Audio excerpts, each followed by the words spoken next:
मित्रों, आज मैं पूर्वी उत्तर प्रदेश के इन दो महत्वपूर्ण जनपदों के दौरे पर हूं। आज पूर्वाह्न में मैंने देवरिया जनपद का दौरा किया था और अब मैं कुशीनगर जनपद के अंदर आया हूं। कोरोना की दृष्टि से भी और मस्तिष्क ज्वर की दृष्टि से भी ये दोनों जनपद अत्यंत संवेदनशील रहे हैं, क्योंकि मौसम अनियंत्रित है और समय बारिश पड़ रही है, इंसेफ्लाइटिस की दृष्टि से, इसलिए हम लोगों को और भी सतर्क रहना है। कोरोना महामारी के खिलाफ पूरे देश के अंदर जो अभियान आदरणीय प्रधानमंत्री जी के नेतृत्व में चल रहा है, उसके अपेक्षित परिणाम आ रहे हैं। हमें व्यक्ति के जीवन को ही बचाना है, उसकी जीविका को ही बचाना है और उसी प्रकार की रणनीति तैयार करते हुए ये कार्यक्रम पूरे देश के अंदर भी और प्रदेश के अंदर भी चल रहे हैं, जो कि उत्तर प्रदेश आबादी के हिसाब से देश का सबसे बड़ा प्रदेश है। इसलिए उत्तर प्रदेश अपनी प्रभावी भूमिका के साथ इस महामारी के खिलाफ लड़ाई में कार्य कर रहा है। इसके अपेक्षित परिणाम भी आ रहे हैं। हम लोगों ने ट्रेस, टेस्ट और ट्रीट के मंत्र को जमीनी हकीकत पर उतारने के लिए पूरी ताकत लगाई। आज उसका परिणाम है कि 95% से अधिक रिकवरी रेट उत्तर प्रदेश के अंदर है। पॉजिटिविटी रेट उत्तर प्रदेश के अंदर 3 के आसपास है। सबसे अधिक टेस्ट उत्तर प्रदेश अब तक कर चुका है। 4,77,00,000 से अधिक टेस्ट उत्तर प्रदेश ने अब तक संपन्न किए हैं। हमने अपनी क्षमता को अधिक से अधिक बढ़ाया है। अगर हम टेस्ट की बात करते हैं, अकेले 24 घंटे के अंदर आज प्रदेश में 3,57,000 से अधिक टेस्ट हुए हैं, यानी ये सर्वाधिक टेस्ट है। कोरोना चेन के संक्रमण को ब्रेक करने के लिए टेस्ट आवश्यक है और उसी दृष्टि से यह अभियान हमारे निरंतर आगे चल रहे हैं। एक तरफ ट्रेस निगरानी समितियों को हम लोगों ने मई प्रथम सप्ताह में ही गांव-गांव भेज दिया था। इन्होंने अच्छा काम किया है। कोरोना चेन को ब्रेक करने में जहां पर जो मिला वहीं पे उसके उपचार की व्यवस्था, मेडिसिन किट वितरण की व्यवस्था उन्हीं के माध्यम से,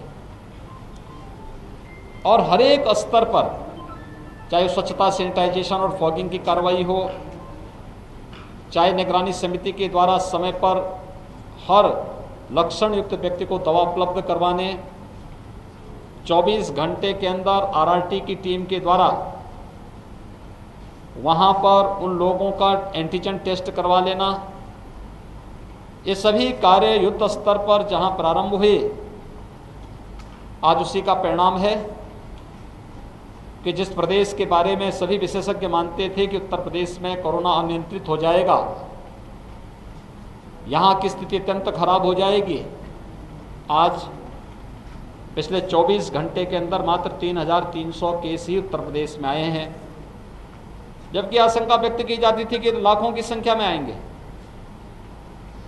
इसी प्रकार से एक्टिव केस के बारे में भी ये लोगों का ये मानना था कि 10 मई तक उत्तर प्रदेश में 30 लाख से अधिक एक्टिव केस होंगे। आज 26 मई है।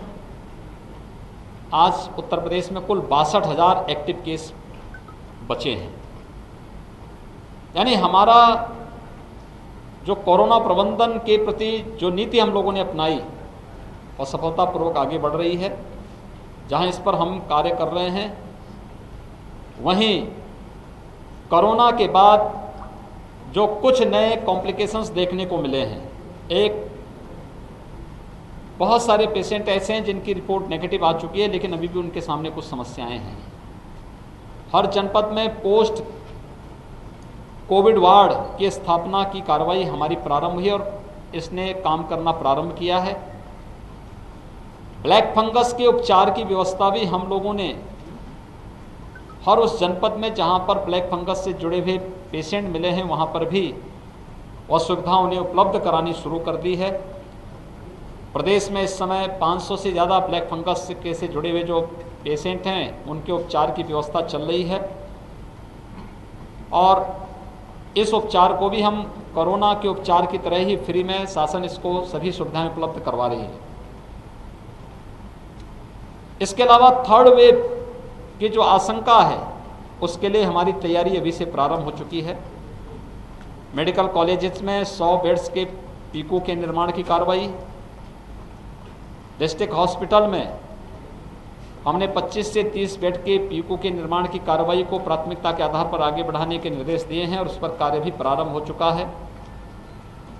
इसके अलावा कुछ CSCs को भी हम इसके साथ जोड़ रहे हैं, जहां से लोगों को या बच्चों को वहां पर स्थानीय स्तर पर ही ये सुविधा उपलब्ध हो सके। एम्बुलेंस की रिस्पांस टाइम को कम से कम किया जा सके, इसके लिए 108 की 75% एम्बुलेंस हम लोगों ने कोविड कार्य में लगाया है। महिला और बच्चे उनके लिए विशेष रूप से 102 की 2200 एम्बुलेंस पूरे प्रदेश में लगाई गई हैं। उनके लिए हर जनपद में एक डेडिकेट नॉन कोविड हॉस्पिटल आवश्यक और इमरजेंसी सेवाओं के लिए उपलब्ध करवाने की कार्रवाई भी हुई है। पूर्वी उत्तर प्रदेश के गोरखपुर और बस्ती कमिश्नरी इंसेफ्लाइटिस की दृष्टि से भी अत्यंत संवेदनशील है। हम लोगों ने 4 वर्ष पहले भारत सरकार के सहयोग से इन सभी जनपदों में पीकू और मिनी पीकू के निर्माण की कार्रवाई संपन्न की है। इंसेफ्लाइटिस ट्रीटमेंट सेंटर बनाए हैं, सर्विलांस की बेहतर व्यवस्था की है। जो भी मैन पावर या जो भी चिकित्सक, पैरामेडिक्स या नर्सिंग स्टाफ इसमें लगा हुआ है उन सब के प्रशिक्षण की भी कार्रवाई की है। आगे थर्ड वेव के लिए भी और इंसेफ्लाइटिस की संभावित स्थिति को ध्यान में रखने के लिए भी हम लोगों ने कहा है कि हम लोग इस पर विशेष ध्यान दें कि मैन पावर का प्रशिक्षण भी साथ साथ चलना चाहिए। दूर दराज के जो क्षेत्र हैं वहाँ पर CSC भी हम कोविड के साथ साथ इंसेफ्लाइटिस ट्रीटमेंट के लिए उनको भी तैयार रखेंगे। ये व्यापक समीक्षा यहाँ पर हुई है। हम लोगों ने स्वच्छता, सैनिटाइजेशन और फॉगिंग पर भी विशेष ध्यान देने के लिए कहा है। यद्यपि ये विगत वर्ष से ही प्राथमिकता के आधार पर इसे आगे बढ़ाया जा रहा है, क्योंकि ये कार्रवाई वर्तमान में कोरोना की चेन को ब्रेक करने में मदद करेगा और भविष्य में बरसात के बाद यह इंसेफ्लाइटिस, मलेरिया, डेंगू, कालाजार, चिकनगुनिया जैसी बीमारियों को रोकने में भी ये मदद करेगा। इंसेफ्लाइटिस प्रभावित गांवों में अभी से शुद्ध पेयजल की आपूर्ति को सुनिश्चित करवाना, व्यापक अवेयरनेस के कार्यक्रम को भी वहां आगे बढ़ाना, इन सभी के बारे में आज यहाँ पर विचार विमर्श हुआ। जो कार्य जिला प्रशासन ने किया उसकी समीक्षा की गई और क्या बढ़ोतरी इसमें हो सकती है इस पर भी उन्हें बताया गया है। कम्युनिटी किचन, कोरोना कर्फ्यू के दौरान होटल रेस्टोरेंट बंद हैं, मरीज के परिजन कहाँ भोजन पाएंगे। कम्युनिटी किचन के माध्यम से उन्हें भोजन की व्यवस्था उपलब्ध करवाने के लिए निर्देश दिए गए हैं। Rickshaw, e rickshaw, street vendor, इन लोगों के पास अपने साधन नहीं होंगे तो उनको लोग उनके कम्युनिटी किचन के माध्यम से भोजन उपलब्ध कराने। हर जरूरतमंद को भारत सरकार के द्वारा प्रधानमंत्री गरीब कल्याण पैकेज के अंतर्गत मई और जून में निःशुल्क खाद्यान्न उपलब्ध कराने की व्यवस्था की गई है। राज्य सरकार के द्वारा जून, जुलाई, अगस्त में निःशुल्क खाद्यान्न हर जरूरतमंद को उपलब्ध करवाने के साथ ही जितने भी श्रमिक हैं, संगठित और असंगठित क्षेत्र के, स्ट्रीट वेंडर हैं और अन्य प्रतिदिन मेहनत करके कमाने खाने वाले उन लोगों के लिए भी भरण पोषण भत्ता की व्यवस्था सरकार ने जून महीने में प्रारंभ की है। ये सभी कार्रवाई हमारी साथ साथ चल रही है। मैंने सभी जनप्रतिनिधियों से भी अपील की है, कोरोना के दौरान उन्होंने बेहतर कार्य किया। किसी एक सीएससी अपनी विधानसभा क्षेत्र में या अपने संसदीय क्षेत्र में किसी एक सीएससी या पीएससी को वे गोद लें और उस पर वे निरंतर वहाँ विजिट करके वहाँ की गतिविधियों को आगे बढ़ाने में अपनी मदद करेंगे तो ग्रामीण क्षेत्र में स्वास्थ्य सुविधाओं को और बेहतर बनाने में हमें मदद मिल सकती है। कोरोना के खिलाफ जो ये लड़ाई चल रही है, इसमें वैक्सीनेशन का भी बहुत बड़ा रोल है। प्रदेश ने अब तक 1,81,00,000 से अधिक लोगों को वैक्सीन दिया है। इसमें 13,65,000 से अधिक युवाओं को उपलब्ध हमने उत्तर प्रदेश के अंदर वैक्सीन उपलब्ध करवाया है।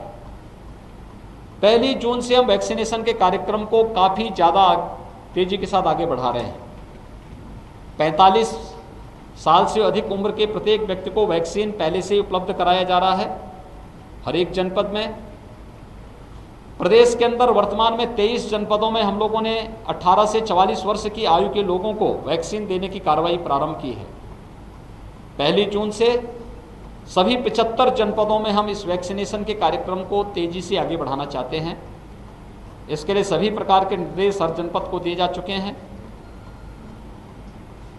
18 से 44 वर्ष की आयु वर्ग के जिन लोगों को ये वैक्सीन देना है, उसमें कुछ प्राथमिकताएं भी तय की गई हैं।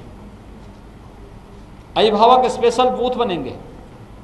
12 साल से छोटी उम्र के जितने बच्चे हैं, उन सभी बच्चों के अभिभावकों को प्राथमिकता के आधार पर कुछ बूथ उनके लिए बनेंगे, जहां पर अभिभावक स्पेशल के रूप पर उनको वहां वैक्सीन दिया जा सके, क्योंकि 3rd वेव की आशंका को ध्यान में रखते हुए उन्हें सुरक्षा कवच वैक्सीन के माध्यम से उपलब्ध करवाने के लिए आवश्यक है।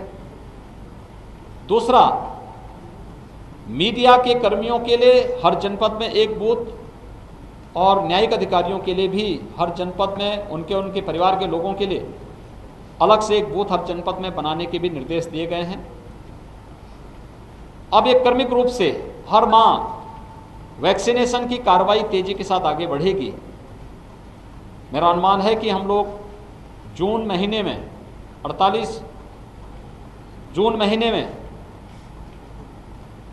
18 से 44 आयु वर्ग के 48 लाख युवाओं को ये वैक्सीन उपलब्ध करवाने में सफल हो जाएंगे। और ऐसे ही 45 वर्ष की आयु के लोगों को भी अब तक हर महीने जितना वैक्सीन दे रहे हैं, इससे ज़्यादा वैक्सीन हम लोग उपलब्ध करवाएंगे। ये सभी कार्रवाई, वैक्सीनेशन का ये पूरा कार्यक्रम, जितना पूरा ड्राइव चल रहा है, ये फ्री में है और हर एक ज़रूरतमंद व्यक्ति ऑनलाइन रजिस्ट्रेशन करके इसका लाभ ले सकता है। मेरी आप सबसे भी अपील है कि आप लोग मीडिया से जुड़े हैं, भारत के जागरूक नागरिक हैं। कोरोना के खिलाफ देश का जो ये अभियान है, ये अभियान में हम सब की जिम्मेदारी बनती है कि हम इसका एक हिस्सा बने, लोगों के मनोबल को बढ़ाने में योगदान दें, लोगों के अंदर सकारात्मक ऊर्जा का संचार करने में अपना योगदान दें और साथ साथ लोग टेस्ट से न भागें। अगर निगरानी समिति कहीं पर किसी लक्षण युक्त व्यक्ति को चिन्हित करती है कि इसका टेस्ट होना आवश्यक है, वे लोग टेस्ट से भागे ना, बल्कि टेस्ट अपना जरूर कराएं। जिस प्रकार के निर्देश स्वास्थ्य टीम के द्वारा उन्हें उपलब्ध कराए जा रहे हैं, उसका पालन करें। और दूसरा, वैक्सीन फ्री में है, ये सुरक्षा कवच है, वैक्सीन लगाने से भी न भागें। यही मेरी आप सबसे अपील है। हाई रिस्क कैटेगरी से जुड़े हुए लोग बाहर न निकलें। कोरोना का खतरा भी बना हुआ है, केसेज कम हुए हैं, लेकिन खतरा टला नहीं है। हमें सतर्कता और सावधानी बरतनी पड़ेगी। 60 साल से ऊपर के बुजुर्ग, 10 वर्ष से कम उम्र के बच्चे, गर्भवती महिलाएं, कमज़ोर इम्यूनिटी के लोग, एक या एक से अधिक बीमारियों से ग्रसित कोई भी व्यक्ति बाहर न निकलें। शेष अन्य लोगों को अगर निकलना ही है तो मास्क अवश्य पहने। अगर इसका व्यापक प्रचार प्रसार अगर हम कर सकें तो निश्चित ही कोरोना के खिलाफ देश की लड़ाई विजयी होगी। ये देश जीतेगा, कोरोना हारेगा। इस संकल्प के साथ आप सभी अपना योगदान देंगे। बहुत बहुत धन्यवाद।